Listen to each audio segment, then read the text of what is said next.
Hi guys, welcome back to ATH classes. മാനവരാശിയെ ഭീതിയിലാഴ്ത്തിയ ഒരു ദുരന്തത്തെക്കുറിച്ചാണ് ഇന്നത്തെ വീഡിയോ. 1986 ഏപ്രിൽ 26 നടന്ന ലോകം കണ്ട ഏറ്റവും വലിയ ആണവ ദുരന്തം, ചെർണോബിൽ ന്യൂക്ലിയർ ഡിസാസ്റ്റർ. ഇന്നത്തെ യുക്രൈനിലെ പ്രിപ്യാറ്റ് എന്ന നഗരത്തെ പ്രേതനഗരമാക്കിയ ഒരു മഹാദുരന്തം. ന്യൂക്ലിയർ എനർജി ഇന്നൊരു ചർച്ചാ വിഷയമായി മാറിക്കൊണ്ടിരിക്കുകയാണ്. ഇറാൻ ഇസ്രായേൽ സംഘർഷത്തിന്റെ മൂലകാരണവും ന്യൂക്ലിയർ എനർജി തന്നെ. എൻ്റെ അഭിപ്രായത്തിൽ ന്യൂക്ലിയർ എനർജി ഇരുതല മൂർച്ചയുള്ള വാളാണ്. അത് ഒരേ സമയം നായകനും വില്ലനുമാകുന്നു. അത് എങ്ങനെ ഉപയോഗിക്കുന്നു എന്നതനുസരിച്ചിരിക്കും അതിൻ്റെ യഥാർത്ഥ മുഖം. ഊർജം അഥവാ എനർജി നമ്മുടെ ലോകത്തിന്റെ നിലനിൽപ്പിന് അത്യന്താപേക്ഷിതമായ ഒന്നാണ്. ഊർജം നമുക്ക് പലതരത്തിൽ ലഭിക്കുന്നുണ്ട്. ഫോസിൽ ഇന്ധനങ്ങളായ കൽക്കരി, പെട്രോൾ, ഡീസൽ എന്നിവ കത്തിക്കുമ്പോൾ താപോർജം അഥവാ ഹീറ്റ് എനർജി റിലീസ് ചെയ്യപ്പെടുന്നു. ഈ ഹീറ്റ് എനർജി ഉപയോഗിച്ച് വെള്ളത്തെ നീരാവിയാക്കി അതിന്റെ ശക്തി ഉപയോഗിച്ച് ടർബൈനുകൾ കറക്കി ഹീറ്റ് എനർജിയെ നാം ഇലക്ട്രിക്കൽ എനർജിയാക്കി മാറ്റുന്നു. എന്നാൽ ന്യൂക്ലിയർ എനർജി ഫോസിൽ ഫ്യൂവലുകളേക്കാൾ എത്രയോ മടങ്ങ് ശക്തമാണ്. ന്യൂക്ലിയർ ഫിഷൻ വഴി ഉണ്ടാകുന്ന ഹീറ്റ് എനർജി ഫോസിൽ ഫ്യൂവൽ കത്തിക്കുമ്പോൾ റിലീസ് ചെയ്യുന്ന ഹീറ്റ് എനർജിയേക്കാൾ 10 മടങ്ങാണ്. നമുക്ക് ഇതിന്റെ ശാസ്ത്രം അറിയാം. എന്താണ് ന്യൂക്ലിയർ ഫിഷൻ? നമ്മുടെ ലോകത്ത് എല്ലാം നിർമ്മിക്കപ്പെട്ടിരിക്കുന്നത് ആറ്റങ്ങൾ കൊണ്ടാണ്. ആറ്റത്തിന്റെ കേന്ദ്രത്തെ നമ്മൾ ന്യൂക്ലിയസ് എന്ന് വിളിക്കുന്നു. ന്യൂക്ലിയസിന്റെ ഉള്ളിൽ പ്രോട്ടോണുകളും ന്യൂട്രോണുകളും നിലകൊള്ളുന്നു. നെഗറ്റീവ് ചാർജുള്ള ഇലക്ട്രോണുകൾ ന്യൂക്ലിയസിനെ സൗരയൂഥ മാതൃകയിൽ വലയം ചെയ്യുന്നു. ഒരു അൺസ്റ്റേബിൾ ആയിട്ടുള്ള ആറ്റത്തിലെ ന്യൂക്ലിയസിനെ വേഗതയേറിയ ന്യൂട്രോണുകൾ കൊണ്ട് കൂട്ടിയിടിപ്പിച്ചാൽ ന്യൂക്ലിയസ് വിഭജിക്കപ്പെടുന്നു. അതിനോടൊപ്പം വൻതോതിലുള്ള ഹീറ്റ് എനർജിയും ന്യൂട്രോണുകളും കൂടെ ഉണ്ടാകുന്നുണ്ട്. ഇങ്ങനെയുണ്ടാകുന്ന ന്യൂട്രോണുകൾ അടുത്ത ആറ്റത്തിലെ ന്യൂക്ലിയസിനെ കൂട്ടിയിടിച്ച് വിഭജിക്കുന്നു. അങ്ങനെ ചെയിൻ റിയാക്ഷൻ വഴി ഈ റിയാക്ഷൻ കണ്ടിന്യൂ ചെയ്ത് വൻതോതിലുള്ള ഹീറ്റ് എനർജി റിലീസ് ചെയ്യുന്നു. അനിയന്ത്രിതമായ ഈ ചെയിൻ റിയാക്ഷനാണ് ആറ്റം ബോംബിന്റെ അടിസ്ഥാന തത്വം. എന്നാൽ ഇവയെ നമുക്ക് നിയന്ത്രിതമാക്കി ഊർജം ഉൽപ്പാദിപ്പിക്കാം. അതാണ് ന്യൂക്ലിയർ റിയാക്ടറുകളിൽ നടക്കുന്നത്. ഇനി നമുക്ക് നമ്മുടെ കഥയിലേക്ക് തിരിച്ചു വരാം. 1986 ഏപ്രിൽ 26 രാത്രി ചെർണോബിൽ റിയാക്ടറിന്റെ സമീപ പ്രദേശത്ത് താമസിക്കുന്ന കപ്പിൾസ് ആയിരുന്നു വാസ്ലി ഇഗ്നറ്റോങ്കയും പത്നിയായിട്ടുള്ള ലുഡ്മീലിയ ഇഗ്നറ്റോങ്കയും. ലുഡ്മീലിയ 6 മാസം ഗർഭിണിയായിരുന്നു. രാത്രിയിൽ മനം പെരട്ടൽ വന്നപ്പോൾ ലുഡ്മീലിയ എഴുന്നേറ്റ് ബാത്റൂമിലേക്ക് പോയി. ഭർത്താവായിട്ടുള്ള ഫയർഫോഴ്സ് ഓഫീസറായ വാസ്ലിൻ ഉറക്കത്തിലായിരുന്നു. പെട്ടെന്ന് ഒരു വൻ പ്രകമ്പനമുണ്ടായി. ജനലിലൂടെ ദൂരെയുള്ള റിയാക്ടറിന്റെ സമീപത്തു നിന്ന് ഒരു തീഗോളം ഉയർന്നു വരുന്നത് ലുഡ്മീലിയ കണ്ടു. പെട്ടെന്ന് ഒരു ഫോൺ കോൾ ഭർത്താവായിട്ടുള്ള വാസ്ലിനെ തേടിയെത്തി. ന്യൂക്ലിയർ പ്ലാന്റിൽ തീപിടുത്തം. വാസ്ലിൻ ഉടൻ തന്നെ യൂണിഫോമും സുരക്ഷാ ഉപകരണങ്ങളുമായി റെഡിയായി ഭാര്യയോട് യാത്ര പറഞ്ഞ് ദൗത്യസ്ഥലത്തേക്ക് പോയി. പക്ഷെ അത് വരാനിരിക്കുന്ന വൻ ദുരന്തത്തിലേക്കാണെന്ന് പാവം വാസ്ലിനും ലുഡ്മീലിയയും അറിഞ്ഞിരുന്നില്ല. കുറച്ചു മിനിറ്റുകൾക്ക് മുമ്പ് നാടകീയമായ കാര്യങ്ങൾ ന്യൂക്ലിയർ റിയാക്ടറിന്റെ ഉള്ളിൽ നടന്നിരുന്നു. പവർ പ്ലാന്റിന്റെ ചീഫ് എഞ്ചിനീയർ ആയിരുന്ന അനറ്റോളി ഡാറ്റ്ലോ കർക്കശക്കാരനും റഫുമായിരുന്നു. അദ്ദേഹത്തിന്റെ നേതൃത്വത്തിൽ ഒരു പരീക്ഷണം നടക്കുകയായിരുന്നു അവിടെ. എക്സ്പ്ലോഷന് 25 മിനിറ്റുകൾക്ക് മുമ്പ്. ഇനി നമുക്ക് ന്യൂക്ലിയർ റിയാക്ടറിന്റെ ചില ഭാഗങ്ങൾ പരിചയപ്പെടാം. ന്യൂക്ലിയർ റിയാക്ടറുകളിൽ ഊർജ്ജം ഉൽപ്പാദിക്കുന്നത് ന്യൂക്ലിയർ ഫിഷനും അതോടൊപ്പം ഉണ്ടാകുന്ന ചെയിൻ റിയാക്ഷൻ വഴിയാണെന്ന് പറഞ്ഞല്ലോ. ഈ ചെയിൻ റിയാക്ഷനെ നിയന്ത്രിതമാക്കുന്നതിന് ന്യൂട്രോണുകളെ ആഗിരണം ചെയ്ത് ചെയിൻ റിയാക്ഷനെ സ്റ്റോപ്പ് ചെയ്യണം. ഇതിനായി ഉപയോഗിക്കുന്ന ഒന്നാണ് കൺട്രോൾ റോഡുകൾ. ഇവ ബോറോൺ അല്ലെങ്കിൽ കാഡ്മിയം എന്നിവ കൊണ്ട് നിർമ്മിക്കപ്പെട്ടിട്ടുള്ളതാണ്.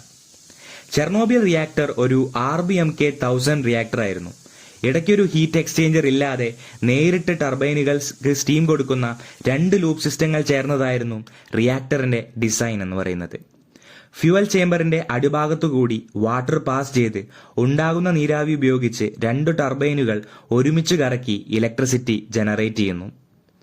ലോ പവറിൽ റിയാക്ടർ റൺ ചെയ്ത് റിയാക്ടർ ഷട്ട് ഡൗൺ ചെയ്യുമ്പോൾ ടർബൈനുകൾ ഇനേഴ്ഷ്യയിൽ കറങ്ങുന്ന ടൈമിൽ ആ സമയത്തുണ്ടാകുന്ന ഇലക്ട്രിസിറ്റി ഉപയോഗിച്ച് എമർജൻസി കോൺ കൂളിംഗ് സിസ്റ്റം അഥവാ ECCS പമ്പുകൾ പ്രവർത്തിക്കാൻ പറ്റുമോ എന്നറിയാനായിരുന്നു ഈ പരീക്ഷണം.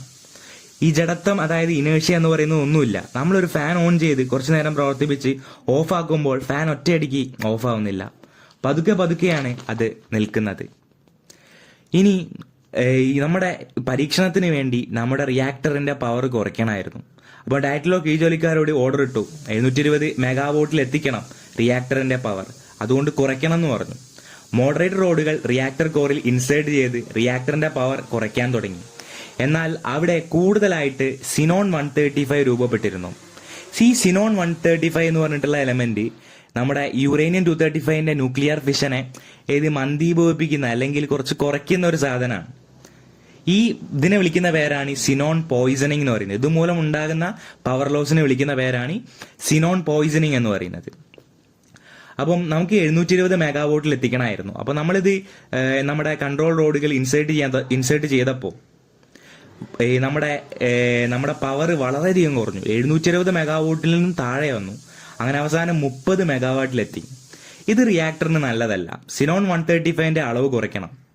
ഇതിനെ സിനോൺ 135 പോയിസണിങ് എന്ന് നമ്മൾ നേരത്തെ പറഞ്ഞല്ലോ. ഇത് കുറയ്ക്കാൻ വേണ്ടി നമ്മൾ എന്ത് ചെയ്തു? കൺട്രോൾ റോഡുകൾ വീണ്ടും മുകളിലേക്ക് വലിക്കാൻ തുടങ്ങി. കൺട്രോൾ റോഡുകൾ മാനുവലായിട്ട് നമ്മൾ ഉയർത്താൻ ആവശ്യപ്പെട്ടു നമ്മുടെ ഡയറ്റിലോ. ഇത് റിയാക്ടറിനുള്ളിൽ ഇൻസ്റ്റെബിലിറ്റി കൂട്ടി ചെയിൻ റിയാക്ഷൻ ഫാസ്റ്ററായി ഹൈ എനർജി റിലീസ് ചെയ്യപ്പെട്ടു. പവർ 160 മെഗാവോട്ടായി. കുറച്ച് കഴിഞ്ഞപ്പോൾ 200 മെഗാവോട്ടായി. റിയാക്ടറിനുള്ളിൽ വെള്ളം പമ്പ് ചെയ്യുന്നത് താൽക്കാലികമായിട്ട് നിർത്തിയിരുന്നു. വാട്ടർ കണ്ടന്റ് നമ്മുടെ റിയാക്ടറിന്റെ ഉള്ളിൽ കുറയുന്നു. ഫിഷന്റെ തോത് വളരെയധികം കൂടിക്കൊണ്ടിരിക്കുന്നു. അനിയന്ത്രിതമായിട്ട് ഫിഷന്റെ തോത് ഇങ്ങനെ കൂടി ടെമ്പറേച്ചർ ഇൻക്രീസ് ആയി അവിടെ ഉണ്ടാകുന്ന വെള്ളം നീരാവിയായി മാറി. അതുകൊണ്ട് തന്നെ റിയാക്ടറിനുള്ളിൽ നമ്മുടെ റിയാക്ടർ ചേമ്പറിനുള്ളിൽ എന്ത് ചെയ്തു? ഹൈ പ്രഷർ ജനറേറ്റ് ചെയ്തു. അതുകൊണ്ട് തന്നെ 200 മെഗാവോട്ടിൽ നിന്നും പവർ 30,000 മെഗാവോട്ടിലെത്തി. ഇത് അപായമാണെന്ന് മനസ്സിലാക്കിയിട്ടുള്ള ടെക്നീഷ്യന്മാർ എമർജൻസി ബട്ടൺ ഞെക്കി റിയാക്ടറിനെ ഷട്ട് ഡൗൺ ചെയ്യാൻ തുടങ്ങി. എന്നാൽ അത് ചെയ്യുമ്പോഴേക്ക് കാര്യങ്ങൾ കൈവിട്ടു പോയിരുന്നു. ബട്ടനെ ഞെക്കി ബോറോൺ കൺട്രോൾ റോഡുകൾ ഓട്ടോമാറ്റിക്കായി കോറിൽ ഇറങ്ങി. വൻതോതിൽ സ്റ്റീം പ്രഷർ ഇൻക്രീസ് ചെയ്തിരുന്നു. കൺട്രോൾ റോഡുകളുടെ ടിപ്പ് എന്ന് പറയുന്നത് ഗ്രാഫൈറ്റ് കൊണ്ടാണ് നിർമ്മിച്ചിരിക്കുന്നത്. RBMKയിൽ ഗ്രാഫൈറ്റ് യുറേനിയം 235 ഫിഷനെ എൻഹാൻസ് ചെയ്യുന്ന അല്ലെങ്കിൽ കൂട്ടുന്ന ഒരു സാധനമായിരുന്നു. കൂനിന്മേൽ കുരു എന്ന് പറഞ്ഞതുപോലെ ചെയിൻ റിയാക്ഷന്റെ സ്പീഡ് വീണ്ടും കൂടി നീരാവിയുടെ മർദ്ദം കൂടിക്കൂടി കോർ എക്സ്പ്ലോഡായി. ഇത് ടെക്നീഷ്യന്മാർ ആദ്യം തിരിച്ചറിഞ്ഞിരുന്നില്ല. ഡയറ്റിലോ ഒന്നും സംഭവിച്ചിട്ടില്ലാത്ത മട്ടിൽ ടർബൈൻ ഹാളിൽ ചെറുതായിട്ട് എക്സ്പ്ലോഷൻ ഉണ്ടായെന്ന് കരുതി കോർ തണുപ്പിക്കാൻ വാട്ടർ പമ്പ് ചെയ്യാൻ കീഴ്ജോലിക്കാരോട് ആവശ്യപ്പെട്ടു. എന്നാൽ കൺട്രോൾ റൂമിലെ ആളുകൾ ഓടിയെത്തി പറഞ്ഞു, the reactor core is exploded. പക്ഷേ ഡയറ്റിലോ അവരോട് കയർത്തു. ഒന്നും സംഭവിച്ചിട്ടില്ല എന്നും എല്ലാം നിയന്ത്രണ വിധേയമാണെന്നും പറഞ്ഞു. എന്നാൽ ശക്തമായ ഗാമ റേഡിയേഷൻ വ്യാപിക്കാൻ തുടങ്ങി. ന്യൂക്ലിയർ റേഡിയേഷൻ പാർട്ടിക്കിൾസ് അറ്റ്മോസ്ഫിയറിൽ വ്യാപിക്കാൻ തുടങ്ങി. അതേസമയം വാസ്ലിൻ ഇഗ്നറ്റോങ്കിയും ഫയർഫോഴ്സ് സംഘവും തീ അണയ്ക്കാനെത്തി. അവർക്ക് പതുങ്ങിയിരിക്കുന്ന അപകടത്തെപ്പറ്റി അറിയില്ലായിരുന്നു. റിയാക്ടർ കോറിന്റെ കഷ്ണങ്ങൾ അവർ കൈ ഉപയോഗിച്ച് മാറ്റാൻ തുടങ്ങി. പെട്ടെന്ന് അവരുടെ മുഖം ചുവക്കാൻ തുടങ്ങി. അനുവദനീയമായി കൂടുതലിനധികം റേഡിയേഷന്റെ ഒരു ദശലക്ഷക്കണക്കിന് മടങ്ങായിരുന്നു അവിടെ ഉണ്ടായിരുന്ന റേഡിയേഷൻ. പതുങ്ങിയിരുന്ന അപകടം അവരെ കീഴടക്കാൻ തുടങ്ങി. റിയാക്ടർ കോർ കൈകൊണ്ട് തൊട്ട ആളുടെ കൈ പൂർണ്ണമായും രക്തത്തിൽ മുങ്ങി. പലരും രക്തം ഛർദ്ദിക്കാൻ തുടങ്ങി. വിവിധ ഭാഗങ്ങളിൽ നിന്ന് രക്തം ഒലിച്ചിറങ്ങി. പ്രിപ്യാറ്റ് എന്ന നഗരം മയക്കത്തിലായിരുന്നു. ന്യൂക്ലിയർ കണ്ടാമിനേഷനുള്ള പാർട്ടിക്കിൾ അറ്റ്മോസ്ഫിയറിൽ വ്യാപിക്കാൻ തുടങ്ങി. കുട്ടികളടക്കം അനേകായിരം ആളുകൾ ന്യൂക്ലിയർ കണ്ടാമിനേഷന് ഇരയായി. റേഡിയേഷൻ മീറ്ററിൽ റീഡിംഗ് ഉയർന്നത് കണ്ട് അനറ്റോലി പരിഭ്രമിച്ചു. താൻ കാരണം ഒരു വൻ ദുരന്തം ഉണ്ടായെന്നറിഞ്ഞ അനറ്റോലി വിറച്ചുപോയി. ലാബ് ടെക്നീഷ്യന്മാരുടെ മുഖവും ശരീരവും ചുവന്നു തുടങ്ങി. പലരും രക്തം ഛർദ്ദിക്കാൻ തുടങ്ങി. അനറ്റോലിയുടെ ബോധവും നഷ്ടപ്പെട്ടു. ഫയർ ഓഫീസർമാരെ ആശുപത്രിയിലേക്ക് പ്രവേശിപ്പിച്ചു.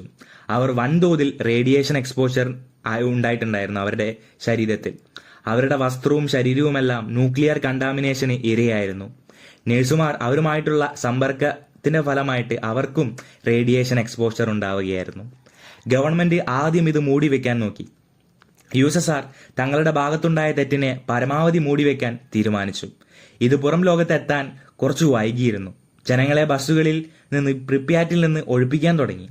തങ്ങളുടെ ഇഷ്ടപ്പെട്ടതും വിലപിടിപ്പുമായിട്ടുള്ള എല്ലാ കാര്യങ്ങളും സ്വന്തം കിടപ്പാടവും വിട്ട് അവർ അവിടെ നിന്ന് യാത്രയായി. തന്റെ ഭർത്താവിനെ കാണാനായി ലുഡ്മീനിയ ആശുപത്രിയിലെത്തി. ആദ്യം അവളെ കാണാൻ അനുവദിച്ചിരുന്നില്ല. എന്നാൽ അവൾ എങ്ങനെയൊക്കെയോ ഭർത്താവിന്റെ അടുത്തെത്തി. ആദ്യ മണിക്കൂറിൽ അവർക്ക് യാതൊരു പ്രശ്നവുമില്ലായിരുന്നു. അവനവളെ ആലിംഗനം ചെയ്തു. ലുഡ്മീലിയ സമാധാനത്തോടെ നിശ്വസിച്ചു. എന്നാൽ വരും മണിക്കൂറിൽ അവരുടെ അവസ്ഥ മോശമാകാൻ തുടങ്ങി. രക്തം ഛർദ്ദിക്കുകയും ശരീരത്തിലെ എല്ലാ ഭാഗത്തു നിന്നും ഒരു തീപ്പൊള്ളലേറ്റതുപോലെ ബൾജ് ചെയ്യാനും തുടങ്ങി. 18-ാം ദിവസം രക്തത്തിൽ കുതിർന്ന് ഭയാനകമായ അവസ്ഥയിലെത്തിയവർ അങ്ങനെ അവർ ഭൂമിയോട് വിട പറഞ്ഞു. പ്രിപ്യാറ്റിൽ നിന്ന് മാറി നിന്നവർക്കും രക്ഷയുണ്ടായിരുന്നില്ല. പലരും ക്യാൻസറിന്റെ പിടിയിലൊതുങ്ങി. അതേസമയം ഗവൺമെന്റ് ഇതെല്ലാം ലോകരാജ്യങ്ങളോട് മറച്ചുവെച്ചു. അനേകം ലക്ഷം പേരുടെ ജീവിതവും കുടുംബവുമെല്ലാം നഷ്ടമായി. സംഭവം നടന്ന് 2 ദിവസത്തിന് ശേഷം സ്വീഡനിലെ ഒരു ഗവേഷണ കേന്ദ്രത്തിൽ റേഡിയേഷൻ ഡിറ്റക്ടറുകൾ ബീപ്പ് സൗണ്ട് കേൾപ്പിക്കുന്നതായി ശ്രദ്ധയിൽപ്പെട്ടു. സ്പെക്ട്രം അനലൈസ് ചെയ്ത് നോക്കിയപ്പോൾ ന്യൂക്ലിയർ കണ്ടാമിനേഷൻ ആണെന്ന് തിരിച്ചറിഞ്ഞു. പ്രിപ്യാറ്റിൽ നിന്ന് ഏകദേശം 2000 കിലോമീറ്ററുകൾ അകലെയാണ് സ്വീഡൻ എന്നോർക്കണം. കിഴക്കൻ യൂറോപ്പിലെ ഒരുവിധം എല്ലാ രാജ്യങ്ങളിലും റേഡിയേഷൻ വ്യാപിച്ചിരുന്നു. റേഡിയേഷൻ ഏഷ്യയിൽ വരെ എത്തിയിരുന്നു. ഇതുമൂലം പലരുടെ ജീവിതവും കുടുംബവും എല്ലാം നഷ്ടമായി. ലുഡ്മീലിയയ്ക്ക് തന്റെ കുഞ്ഞിനെയും. 10 വർഷത്തിനുള്ളിൽ 10,000 ക്യാൻസറിന് കീഴടങ്ങി. വീഡിയോയുടെ തുടക്കത്തിൽ പറഞ്ഞ ഇരുതല മൂർച്ചയുള്ള വാൾ എന്ന പ്രയോഗം എങ്ങനെയാണെന്ന് ധാരണ നിങ്ങൾക്ക് എത്തിയിട്ടുണ്ടാവും. Nuclear energy ചില്ലറക്കാരനല്ല. മനുഷ്യരാശിയുടെ നന്മയ്ക്ക് വേണ്ടി അത് ഉപയോഗിക്കപ്പെടട്ടെ. ഇനിയൊരു ആണവ ദുരന്തം വരാതിരിക്കട്ടെ. ലോകത്ത് സമാധാനം നിറയട്ടെ.